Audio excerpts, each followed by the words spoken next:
Tehran take revenge for the US attack on an Iran-bound vessel, vowing that every strike on its ships will now draw direct retaliation at sea. The IRGC bombs a US-Israel-linked tanker in a deadly revenge attack, sending a message that commercial ties to its enemies will not shield vessels from Iran's reach. Mujtaba's cruise missile rains fire on the MSC Sariska in Iraqi waters, turning the shipping lane into the latest battlefield in Iran's escalating maritime war. On June 1st, Iran's Revolutionary Guard said their naval forces targeted a US-Israel-linked commercial vessel near Iraq's Umm Qasr port, framing the strike as part of an ongoing maritime confrontation. The Guards claimed they fired a cruise missile at the container ship MSC Sariska in what they called a revenge attack, explicitly tying the operation to earlier US military actions at sea. According to their statement, the strike was carried out in response to a US military attack on the Iran-bound vessel Lian Star in the Sea of Oman, which Tehran portrayed as unprovoked aggression. Iranian state outlet Press TV reported that MSC Sariska suffered a major explosion after being hit, suggesting the ship sustained significant damage even though it remained afloat. The IRGC warned that any further US aggression in the region would be met with a decisive response, signaling Tehran's intent to keep using maritime attacks as a tool of deterrence and retaliation. This latest warning came as US Central Command announced on May 30th that it had disabled a Gambia-flagged cargo ship.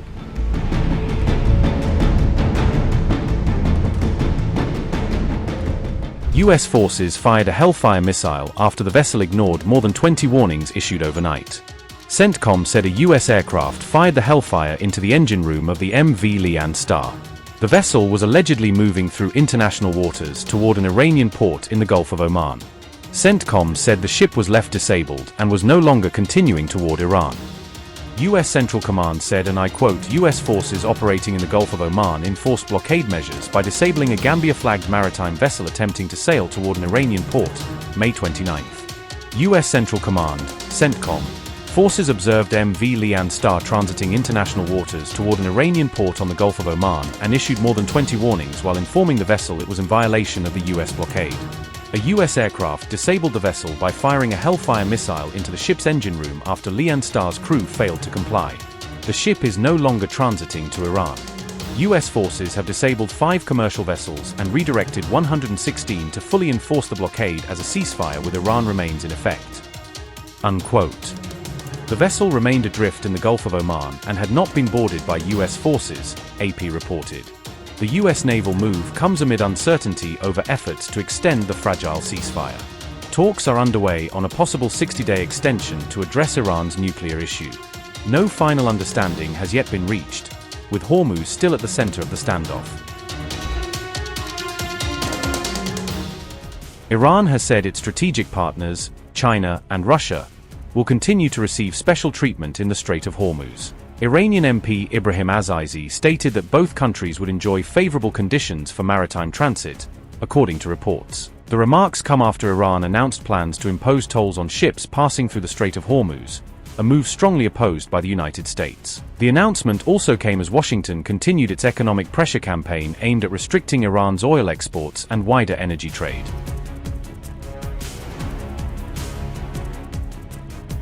On May 28th, visuals emerged showing Iran exporting oil and LPG to China and Pakistan through expanding rail connections. Footage shared by RT showed long lines of tanker wagons moving through the night along the transport corridor. Iranian media claimed rail traffic to China has tripled nearly 50 days into the ongoing US blockade campaign. The rail route offers Tehran an alternative export channel beyond maritime routes that remain exposed to regional tensions. Meanwhile, Washington announced a fresh round of sanctions targeting Iran's oil shipping and transport network. US officials said the measures are designed to cut revenue flows linked to the IRGC and allied groups. Tommy Pigott said, and I quote, "The US is targeting the Iranian regime's dark fleet and illicit oil networks under economic fury. Today's sanctions cut off billions in revenue that funds the IRGC, proxy forces, and attacks on our partners. Any entity trading Iranian oil faces serious risk of US sanctions." Unquote.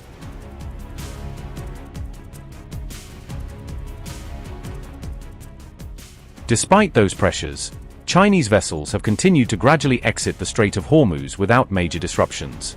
Lloyd's List reported that more than 10 Chinese ships previously stranded in the Persian Gulf have now departed. Chinese-owned Aframax crude tanker Hualin WAN was among the vessels reported to have cleared the strait. The tanker is operated by COSCO, one of China's largest state-owned shipping and logistics companies. COSCO President Lin Ji said the safety of crews and vessels remains the company's highest operational priority.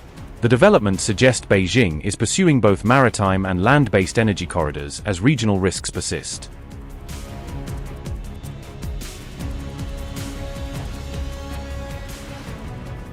Iranian Foreign Minister Abbas Araghchi held a phone call with his Omani counterpart, Badr al-Basaidi, on May 29, underscoring ongoing diplomatic coordination between Tehran and Muscat. Araghchi later said he had a productive discussion with al-Basaidi, indicating that the two sides exchanged views on regional developments and bilateral cooperation. During the conversation, the Iranian foreign minister expressed Iran's solidarity with Oman, stressing Tehran's support for Muscat in the face of any threats to the country's security. His remarks came shortly after Donald Trump made threatening comments toward Oman, framing Iran's message as a direct response and a signal of political backing for its Gulf neighbor. Iran wants control of the Strait of Hormuz. Would you accept a short-term deal that allows Iran and Oman to control the strait? And would they have to open it immediately, or would you be open to that happening over a period of time? No, the strait's going to be open to everybody. And who would control it? It's international waters. Nobody's going to control it. We're going to watch over it. We'll watch over it, but nobody's going to control it. That's part of the negotiation that we have. They would like to control it. Nobody's going to control it. It's international waters, and Oman will behave just like everybody else, so we'll have to blow them up. They understand that. They'll be fine.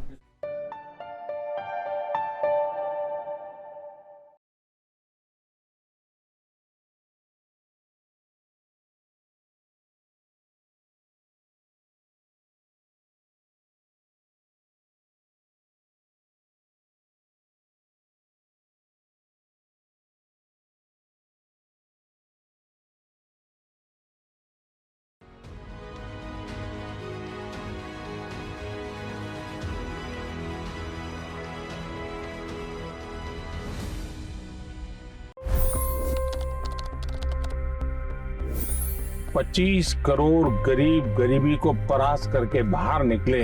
For the good of our nation, let's work together and let's truly make America great again.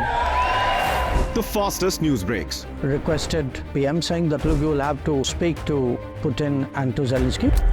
The biggest newsmakers. The relationship with India is probably the most important bilateral relationship the U.S. will have for the rest of this century. The capital delivered quite an election result today. Expert analysis. The million-dollar question today is how to stop this dance of death. Ground reports. I'm standing at the crossroad of the Kumbh Mela. Behind me are more than 100 entry guards. Long-form interviews. Exclusionary politics is reflected in Manipur case as well. You don't bother because this is a small state. Deep dive into burning issues. It's often said DRC could be the richest country in the whole world. It's because of what sits underneath. Why exactly did the US topple the Sheikh Hasina government? HD videos.